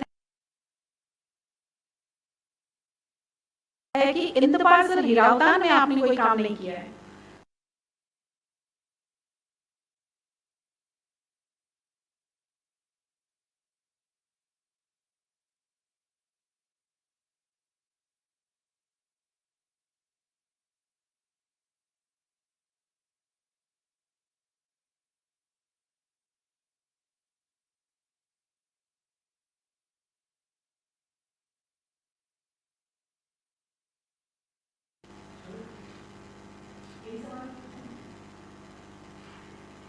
पन्नालाल रोलन है, उन्होंने सर ये आरोप लगाया है कि इंतबार सर हीरावतान में आपने कोई काम नहीं करवाया। दूसरा उनका है कि इंतबार सर बड़ा के आशु राणा वो ये जानना चाह रहे हैं कि उनके गांव में पेयजल संकट कब दूर होगा। पेयजल की संकट की बात मैंने कही है, निश्चित रूप से ट्यूबवेल खुलाने का प्रयास करेंगे, मोटे प्रशासन को कुछ करने की कोशिश करेंगे। जहाँ अगर कोई किसी इन पास राजस्थान में निश्चित रूप से कुछ अगर छूट गया है निश्चित रूप से उसमें काम कराने की कोशिश करेंगे, चाहे किसी मत से कराएंगे। जी सर बिल्कुल। एक यूजर है हमारे कन्यालाल कांजी, उनका सवाल है कि लोडेरा में मेघवाड़ मोहल्ले में रामदेव जी मंदिर के पास अंबेडकर भवन की घोषणा हुई थी जो पूरी नहीं हुई है। उनकी पूरी कोशिश करेंगे कराने। अधिकतर जो सर है सवाल जो है लोगों के वो अपनी मांगों से संबंधित है और ब्रह्मानंद दर्जी हैं, क्षेत्र के बेरोजगारों के बारे में पूछना चाह रहे हैं। वो ये कह रहे हैं कि जैसे किसानों की समस्याओं के समाधान को आपने प्राथमिकता दी है उसी तरह से आप बेरोजगारी की बात कब करेंगे, उस प्राथमिकता से कब करेंगे? देखिए मैंने तो किसान की है, बेरोजगार की भी है, छात्र की है, दलित की, शोषित की भी है। बेरोजगारी के लिए हमने लगातार मैं और मेरे साथी बलवंत पूनिया ने लगातार ये बात रखी है कि बेरोजगार साथी जो बेरोजगार हैं उनको समय पर नौकरी दी जाए, समय पर जो बेरोजगारी भत्ता जो सरकार ने घोषित कर रखा है वो दिया जाए। तो हमने लगातार ये प्रयास कर रहे हैं, हम और हमारे साथी पूरी पार्टी भी कर रही है। जी सर, एक बड़ा रोचक सवाल आया है सत्तासर से सुनील कुमार मलिक का। वो ये जानना चाहते हैं कि सब लोग आपके पीछे पड़े हैं और आप पूरी ऊर्जा के साथ अपने लक्ष्य की ओर बढ़ रहे हैं, तो इसका राज क्या है? देखिए मैं यही मेरा राज है कि जनता की प्यार और लाड़ और प्यार और जनता की ताकत से लगातार ऊर्जा। बिल्कुल सुनील जी, सर बता रहे हैं कि जनता का जो प्यार है, इनके लिए जो प्रेम है उसी से ये आगे बढ़ रहे हैं। बिकाबास रामसरा से मोहन जाखड़ का आरोप है कि रामसरा में काम नहीं हुआ है और रामचंद्र गोदारा ने देरात सर, रेडी लखा सर, रूपनी भूमा सर, बीजा सर आदि पंचायतों का उल्लेख करते हुए कहा है कि इन सरपंचों को आपने ज्यादा काम नहीं दिया है। ये लिमिटेड राशि होती है एमएलए के पास। वो अपने तहसील में 53 पंचायत डूंगरेड की है और 14 पंचायत नोखा पंचायत की है। जिस जो काम मिले हैं, जिस राशि के खाते में मैंने देने की पूरी कोशिश की है। जी सर, प्राथमिकता के आधार पे आपने कार्यों को चुना और वो राशि है वो आपने वितरण की है।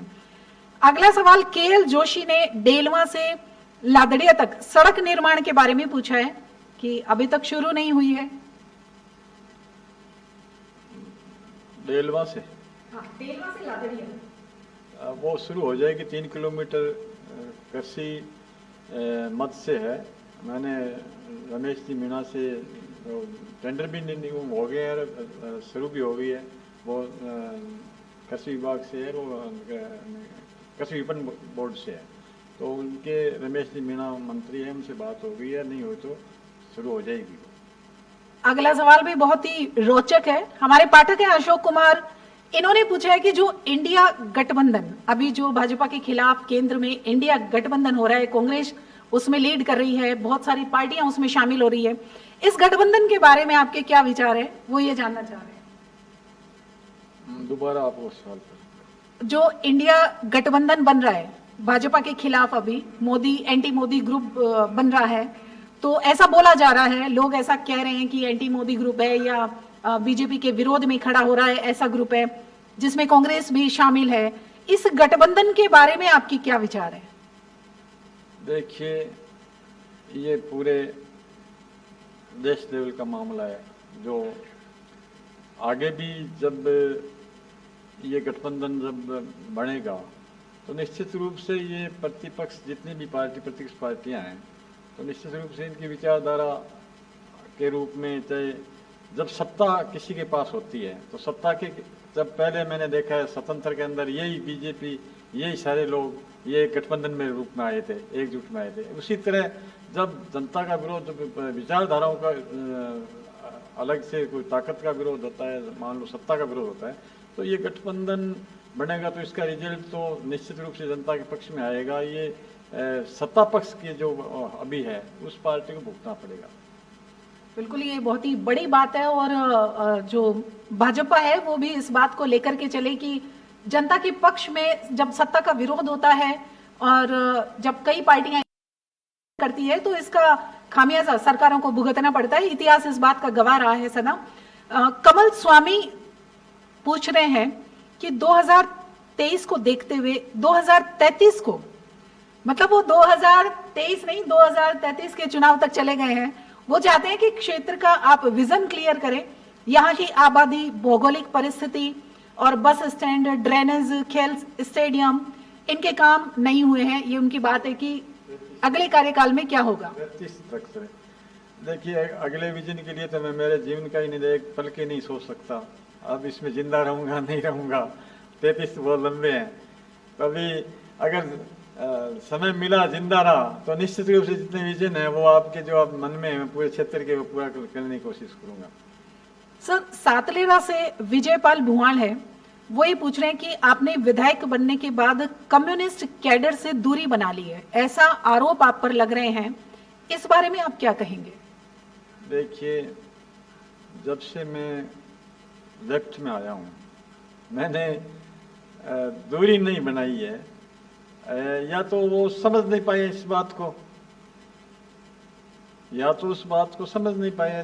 दूरी आज ही ताकत लेफ्ट के जितने कम्युनिस्ट वैचारिक हैं, जहाँ मीटिंग होती है, चाहे तहसील कमेटी की हो, चाहे जिला कमेटी की हो, चाहे स्टेट की हो, चाहे लेफ्ट का इंडिया लेवल का सम्मेलन हो, वहाँ हम जरूर जाते हैं।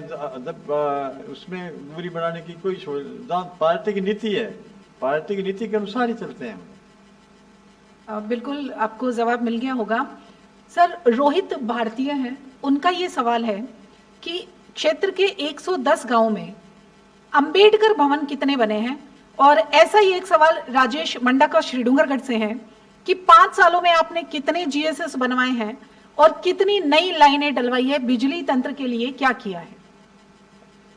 ये मैंने आपके पहले सूर्य भाई के सवाल में ये सवाल मैंने दे दिया है कि इसके ये जो RDSS के जाने के बाद में जो सिक्योरिटी है GSS है वो अभी बनने तैयार भी हुए हैं। उसमें कुछ जब नया सिस्टम आता तो देरियाँ लगती है, चाहे फीडर अलग कराने के हो, चाहे GSS के हो, चाहे ट्रांसफार्म के जलने के हो, लगाने के हो, तो ये लगातार ये सतत प्रतिक्रिया चलती रहेगी। जी सर, एक सवाल आया है जो धनराज सोनी है इंदपाल सर से, वो गांव में पेयजल किल्लत में सुधार नहीं होने की बात कर रहे हैं। ये सवाल रिपीट हुआ है, अभी थोड़ी देर पहले सर इसका जवाब दे चुके हैं। अगला सवाल है रमेश दातवानी का, वो ये जानना चाह रहे हैं कि नगर पालिका में NOC नहीं मिल रही है और इसके लिए वो क्या करें। नगर पालिका में NOC नहीं मिल रही है तो इसका तो निर्माण के लिए तो ये जहाँ उनके पार्षद हैं उनसे भी संपर्क किया जाए। मैं भी प्रयास करूँगा, क्यों नहीं मिल रही है। अगर नियमों में आती है तो EO हो, चेयरमैन हो, इनको कहेंगे, आप भी कहो, मैं भी कहूँगा। नहीं दी जाती है तो उसमें SDM साहब को कहेंगे, प्रशासनिक स्तर पर बात करेंगे NOC के लिए। तो बिल्कुल रमेश दातवानी जी, आप विधायक जी से मिल लीजिए और हो सकता है कि नियमों के तहत है तो आपका कार्य हो जाए। सर, महावीर प्रसाद स्वामी हैं, इनका आरोप है कि बड़जांगसर सहित वो क्षेत्र जहां बिजली बिदासर से मिल रही है, आपके ध्यान में है, कुछ हमारा क्षेत्र है इस एरिया का, बड़जांगसर वाली साइड का, इस रोई में कई कुएं ऐसे हैं जहां की बिजली बिदासर से मिल रही है। तो वो ये जानना चाह रहे हैं कि बिदासर के अधिकारी मनमानी करते हैं और आप इस संबंध में प्रयास क्यों नहीं करते। निश्चित रूप से जहाँ भी किसान का फोन आता है, रात को आता है, दिन में आता है, उसको ऊपर के अधिकारियों को बात करते हैं, तक प्रयास करते हैं। वो थोड़ी दिक्कत तो आती है प्रसारण और वितरण में।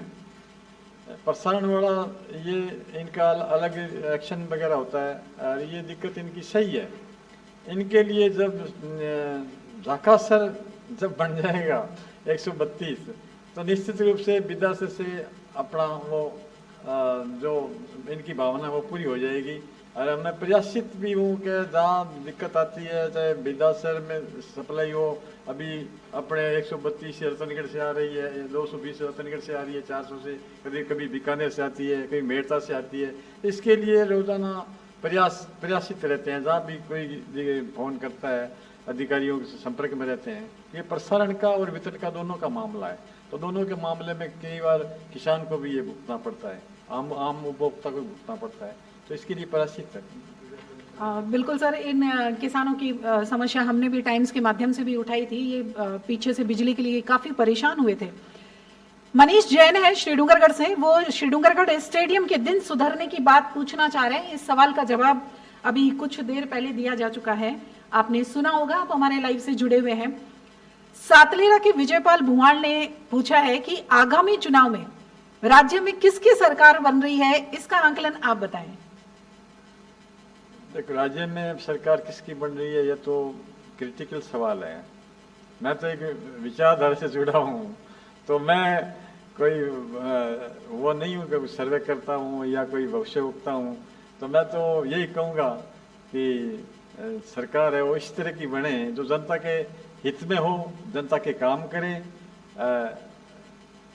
वो सरकार ऐसी हो जो बराबर के रूप में आए, एकदम ताकत के रूप में प्रतिपक्ष भी मजबूत हो और सत्ता पक्ष भी मजबूत हो, दोनों की बराबरी ताकत होनी चाहिए। बिल्कुल, सत्ता पक्ष और विपक्ष दोनों मजबूत होंगे तो राज्य में विकास के अधिक कार्य हो पाएंगे। बिल्कुल ठीक बात है। एक रणजीत सिंह है हमारे पाठक, बिदासर से, उन्होंने कहा है कि बिदासर से श्रीडूंगरगढ़ बनी जो सड़क है ये 2 साल में ही टूट गई है और इस पर कई सवाल उठ रहे हैं। तो इस सड़क का जो घटिया निर्माण हुआ है, इस बारे में आप बताएं। निश्चित रूप से शिकायतें मिल रही है। रणजीत सिंह जी ने जो बात रखी है, तो ये PP मॉडल में है। उनका रख रखाव के लिए जो कंपनी ने जिसने बनाई है, उस कंपनी के अधिकार क्षेत्र में उस 5 साल तक इनको रिपेयर करनी पड़ेगी। इसकी शिकायत मेरे को भी मिली है, मैंने आगे भी भेजी है। इनका बात सही है, जहाँ बढ़ते ही सड़क जहाँ ढह जाती है तो निश्चित रूप से उसमें कुछ कमियां रखी है ठेकेदार ने, तो इनकी बात मैं आगे भी रखूंगा। निश्चित रूप से रणजीत सिंह जी, आपकी बात को मैं सर्वोपरि रखता हूँ। तो यह आम आदमी की बात आपने की है, निश्चित रूप से अधिकारियों को कहेंगे, ऊपर भी बात रखेंगे। बिल्कुल, ये सही बात है। एक आम जनता परेशान होती है और सड़क का जो मुद्दा है वो ऐसा है कि लगातार लोगों के संपर्क का है, रोज के उनके काम में आने वाला है। रमेश जाखड़ हैं जो ये पूछना चाह रहे हैं कि श्री डूंगरगढ़ क्षेत्र में 24 घंटे शराब बिक्री पर सवाल उठाया उन्होंने। वो कह रहे हैं कि प्रशासन आपका है तो आपने शराब पर अंकुश के लिए कोई प्रयास नहीं किया। इस बारे में कुछ कहना चाह रहे हैं? निश्चित रूप से सरकार शराब के खिलाफ में 24 घंटे शराब बिक रही है, इनका सवाल बहुत ही अच्छा है। मैं प्रयासित लगातार विधानसभा में कई ऐसे एमएलए हैं, उन्होंने विधानसभा में क्वेश्चन भी उठाया था कि आपने 8 बजे के बाद में शराब नहीं बिकनी चाहिए, फिर भी शराब बिक रही है। उसके बाद में ये जहाँ शराब मेन रोड से 100 मीटर दूर रहनी चाहिए, आबादी से 1 किलोमीटर दूर रहनी चाहिए, ये हमने बात सरकार से पूछी भी है, लगातार प्रयास भी किए हैं, परंतु इसमें फिर भी आपकी भावना की कदर करते हैं कि आप ऐसी सोच रखते हैं, तो निश्चित रूप से मैं आपकी भावना के साथ हूँ, निश्चित रूप से प्रयास करूँगा। जी, अशोक सुथार हैं, उनका ये सवाल है कि अगर आप वापस एमएलए जीत गए तो आगामी योजनाएं क्या होगी। ये सवाल कई लोगों ने पूछा है, सर ने जवाब भी दिया है। अगर सर और बोलना चाहें इस पे, लोगों का बहुत मन है जाने की क्या विजन है, क्या योजनाएं हैं, इस बारे में अगर आप और कुछ कहना चाहें तो। दोबारा अशोक सुथार ये पूछना चाह रहे हैं कि अगर आप दोबारा एमएलए बनते हैं, जीत जाते हैं, तो आपकी आगामी योजनाएं क्या होगी? आगामी योजना तो निश्चित रूप से इन्होंने सवाल लगाया, तो निश्चित रूप से जो आज लगातार 5 साल में जो क्षेत्र में हमने जनता का लाड प्यार हमें दिया है, उस लाड प्यार का पूरे क्षेत्र को लाभ मिला है। तो आगामी जितनी हो सके, अभी तो पहली बार गए हैं, अब की बार सरकार के कितने दरवाजे, कहाँ से क्या, कौन सी योजना पास होती है, क्या होती है, निश्चित रूप से सड़क से भी लड़ाई लड़ेंगे और विधानसभा में लड़ाई लड़ के रहेंगे। किसी की सरकार को जो विजन हमारे क्षेत्र में मेरे ध्यान में है, कहाँ भी पहली बार पूरे विधानसभा क्षेत्र में जाते हैं तो कमियाँ नजर आती है, उस कमियों को दूर करने की कोशिश करने के बाद कमियाँ दूर नहीं होती है, उस कमियों को दूर करने की कोशिश करेंगे, ये हमारा विजन यही रहेगा। बिल्कुल सही बात है ये कि आप इस बार गए हैं और आपको ज्यादा से ज्यादा वहां की जो कार्य प्रणाली है वो आपको पता चल रही है कि किस तरह से काम करवाने होते हैं। एक सवाल है, आड़सर में जीएसएस पर एक बड़ा पावर ट्रांसफार्मर लगवाना या अतिरिक्त जीएसएस बनने की कोई योजना है क्या? ये सवाल आड़सर गांव के बीरबल जी स्वामी का है। तो आप बताएं सर कि बीरबल आड़सर की जो बिजली की समस्या है, इसके लिए कोई प्लानिंग है क्या? एडिशनल ट्रांसफार्मर की वो तो उनकी बेजक है, जीएसएस के लिए भी प्रस्ताव किया हुआ है। निश्चित रूप से वो मेरे ध्यान में है, आपने सवाल जो दागा है, निश्चित रूप से ये आपके एडिशनल ट्रांसफार्मर की और जीएसएस के लिए दोनों फाइलें गई हुई है। प्रयासित हूँ मैं अभी, ऊर्जा मंत्री से मिला हूँ, मेरे द्वारा प्रयास है, आपके गांव के द्वारा भी प्रयास किए जा रहे हैं। बिल्कुल बीरबल जी, आपको जवाब मिल गया होगा, सर द्वारा भी और आपके ग्रामीणों द्वारा भी प्रयास किए जा रहे हैं, इस बारे में फाइलें गई हुई है आपकी। लक्ष्मण जाखड़ बेणी सर गांव में खेल मैदान बनवाने की मांग कर रहे हैं। वो कह रहे हैं कि हमारा जो गांव है यहाँ से खेल प्रतिभाएं, महिलाएं और जो लड़के हैं ये बहुत निकल रहे हैं, तो उनके गांव में खेल मैदान होना चाहिए। तो ये मांग है, हमने इस माध्यम से मैंने पहले जो नरेगा में एसएसपी में जो होता है उसमें राज्य सरकार का नियम है, लगातार हम नियम भी ये राज्य स्तर पर सिर्फ ब्लॉक स्तर पर एक ही राज्य सरकार का है, वो भी हमें मिला नहीं। प्रयास करेंगे गाँव में मैदान बने, और आपके तो विशेषकर मतलब क्या है कि बड़े बड़े खिलाड़ी निकले हैं, तो खो खो में और में बालिकाएं भी निकली है, फुटबॉल में भी आपके खिलाड़ी हैं, वॉलीबॉल में भी है, तो निश्चित रूप से प्रयास करेंगे इसमें। जी सर, जरूर। आप लगातार खेल मैदान की मांग जो आ रही है और आप बता भी रहे हैं कि आपने भी कई जगह ये मांग कर रखी है। शहर से एक पार्षद है राम सिंह जागीरदार, उनका सवाल है कि पूरे शहर में जो भारी पेयजल किल्लत है, लगातार गत 6-7 महीनों से यहाँ जो लोग हैं वो टैंकरों के द्वारा आपूर्ति कर रहे हैं पानी की, तो बहुत परेशान हो रहे हैं। कई बार महिलाएं पीली टंकी और जो हनुमान द्वारा कार्यालय है यहाँ जाकर के प्रदर्शन लोग कर चुके हैं, पर कोई राहत नहीं मिल रही है। तो राम सिंह जी का सवाल है कि आपने इसके लिए क्या प्रयास किया है, और साथ ही उन्होंने ये भी कहा है कि पालिका में जो भ्रष्टाचार के आरोप हैं उसके लिए आप कोई कार्रवाई करें। निश्चित रूप से राम सिंह जी के सवाल का मैं समर्थन करता हूँ। वास्तव में शहर में जो पानी की किल्लत है, निश्चित रूप से कठिन ये परिस्थितियाँ होती है। पानी सबसे पहले चाहिए जब हम सो के उठते हैं। तो अभी पिछले दफ़ा लगातार इस समय मैंने अधिकारियों से मीटिंग भी ली है। एसडीएम साहब को कहा है कि शहर की जो पेयजल व्यवस्था है, जो मजदूर, चाहे मजदूर हो, चाहे व्यापारी हो, चाहे उद्योगपति हो, हर पानी की जरूरत होती है। तो इसमें लगातार प्रयास कर रहे हैं। इस प्रयास का अब रिजल्ट इसके दोबारा भी अब हमने कल की इस संबंध में बात करूँगा। इस संबंध में शहर में क्यों किल्लत आ रही है, या तो सप्लाई से मैनेजमेंट आपका सही नहीं है, क्या नहीं है, इसके लिए मैंने प्रयास कर रहा हूँ। लगभग मैं राम सिंह जी ये प्रयास करने में हूँ, और कल और इस संबंध में मैं बात करूँगा एसडीएम से और एससी से इस पानी के। और इसमें मैं भी दुखी हूँ आपकी तरह, एमएलए जरूर हूँ, पर ये बात जब पानी की कमी आती है शहर में हो चाहे गाँव में हो, तो ये कष्ट मेरे को भी होता है। आपका कष्ट जो शहर का होता है, तो ये मेरा ही कष्ट है। मेरा तो निश्चित रूप से प्रयास करूँगा। बिल्कुल सर, आपके प्रयास होंगे तो सार्थक परिणाम भी आएगा। अभी अभी हमें एक सूचना मिली है कि देवी सिंह भाटी जी ने भाजपा ज्वाइन कर ली है।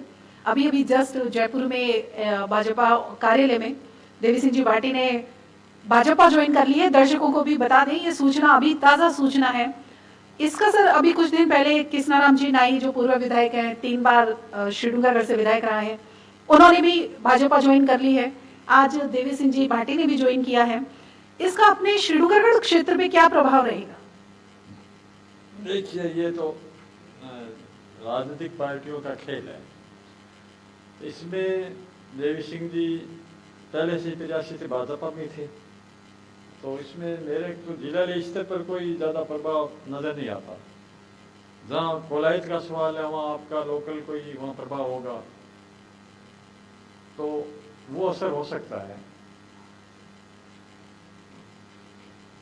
कि पहले वो भाजपा में ही थे, आज अभी भाजपा में गए हैं, तो उसमें ज़्यादा मेरे जिले स्तर पर कोई इसका मेरे को ज़्यादा नहीं दे रहा। कोलायत स्तर पर क्या पड़ता है प्रभाव, वो वहाँ की जनता ही बता सकती है। बिल्कुल सर, ये तो जनता है, जनार्दन है। चुनाव भी आने वाले हैं, माहौल है जो बिल्कुल चुनावी बन गया है। हर नुक्कड़ पे सभी जगह चुनाव की चर्चा चल पड़ी है।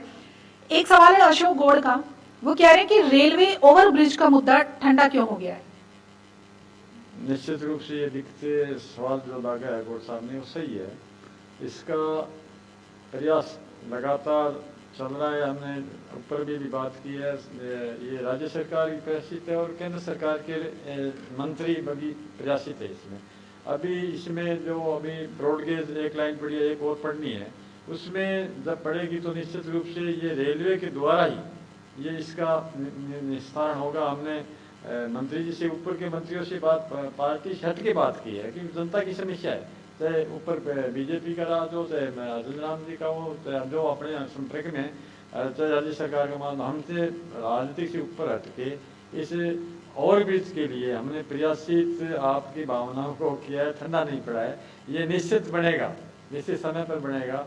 ये क्यों अंडरब्रिज बनाने के लिए तो तैयार थे, अंडरब्रिज से तो आने वाली समस्या में बड़े बड़े लोडिंग जो आएंगे वो वहाँ निकल नहीं पाएंगे। तो ओवरब्रिज ये निश्चित रूप से आने वाले समय में बनेगा, ठंडा नहीं पड़ने देंगे। ये आम क्षेत्र नहीं, अपने विधानसभा क्षेत्र नहीं, दूसरे क्षेत्र को भी प्रभावित करती है। ये आपका सवाल पूछने का, और ये समय पर ऐसे सवाल होना चाहिए जो आम जनता के पूरे क्षेत्र में लंबे लंबे दायरे तक ये लोग समझ सके। बिल्कुल, ये बहुत अच्छा सवाल था, क्योंकि श्रीडूंगरगढ़ की आवाम के लिए नहीं, ये बिदासर, सुजानगढ़, सालासर आने जाने वाले लोग, बीकानेर, ये सभी बड़ी व्यापक रूप से लोगों से ये जुड़ा हुआ सवाल था। एक आज का आखिरी सवाल मैं आपसे पूछना चाहूंगी। अनेक पाठकों की जिज्ञासाएं हैं कि मानेसर जो प्रकरण था वो क्या था? आप पहले गए थे, फिर वापस आए, कई तरह के आरोप प्रत्यारोपों का एक दौर चला, ये पूरा क्या मामला था? देखिए, इसका मैं सवाल पहले जब से मैंने मानक से भी किया था, मैंने देखा है। मैं इसका मीडिया में पहले भी कह चुका हूँ कि मैं इस खेल में मेरे को सत्ता पक्ष या विपक्ष वो जाने, हम तो लेफ्ट के थे, लेफ्ट पार्टी की नीति पर चल रहे थे। उसके लिए मैंने पूरे मीडिया में प्रेस कॉन्फ्रेंस में ये बात ले चुका हूँ।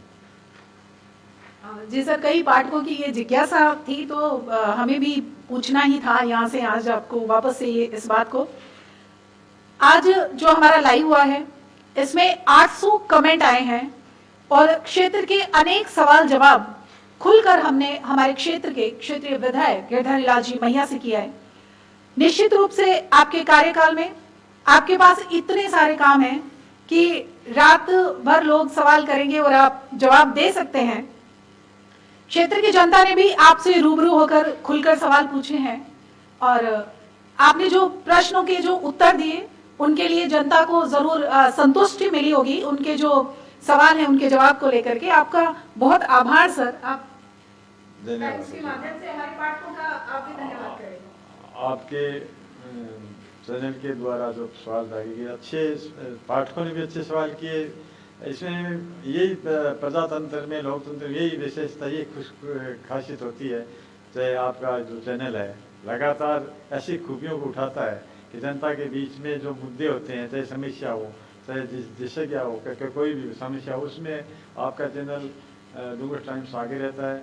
मैं पाठकों को यही कहूँगा, इस चैनल विश्वसनीय चैनल है। इसमें आप सदैव इस पर जो खबर देता है वो विश्वसनीय है। इसलिए निश्चित रूप से जो मैंने सवाल किए, आपने सवाल मेरे से किए हैं, तो मैं हर जो प्रयास कर रहा हूँ नया वह करता रहूँगा। नए काम हुआ, जो काम कहीं नहीं हुआ है वो करूँगा। ये चैनल के माध्यम से आपके दर्शकों को साथ लाऊंगा। बिल्कुल, विधायक जी ने पाठकों को, दर्शकों को, पूरे श्री डूंगरगढ़ क्षेत्र की आवाम को, जनता को आपने जो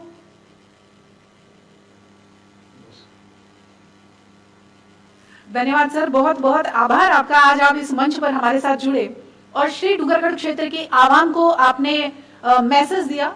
अपने जो विधायक का कार्यकाल आपने पूर्ण होने जा रहा है इस बारे में बताया। लोगों की कई अपेक्षाएं और मांगे हैं जिनको लोग चाहते हैं कि आप अपने अगले कार्यकाल में पूर्ण करें। आपने पूरी तरह से खुल करके हमसे बात की। आज दर्शकों से मैं कहना चाहूंगी कि देखिए, चुनावी वर्ष चल रहा है और प्रामाणिक पत्रकारिता का प्रयास ये श्री डूंगरगढ़ टाइम्स का जारी रहेगा।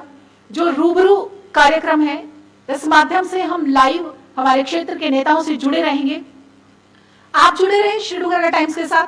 ज्यादा से ज्यादा इस लिंक को वायरल करें, जिससे अपने क्षेत्र की जनता के सवाल के जवाब अपने नेता से लोगों तक पहुंच सके। रूबरू कार्यक्रम आपके लिए जारी रहेगा और शुक्रवार शाम 8 बजे हम फिर मिलेंगे क्षेत्र के कांग्रेसी नेता मूड़ाराम जी भादु के साथ। आप सभी से आग्रह है, आप सभी लगातार बने रहें।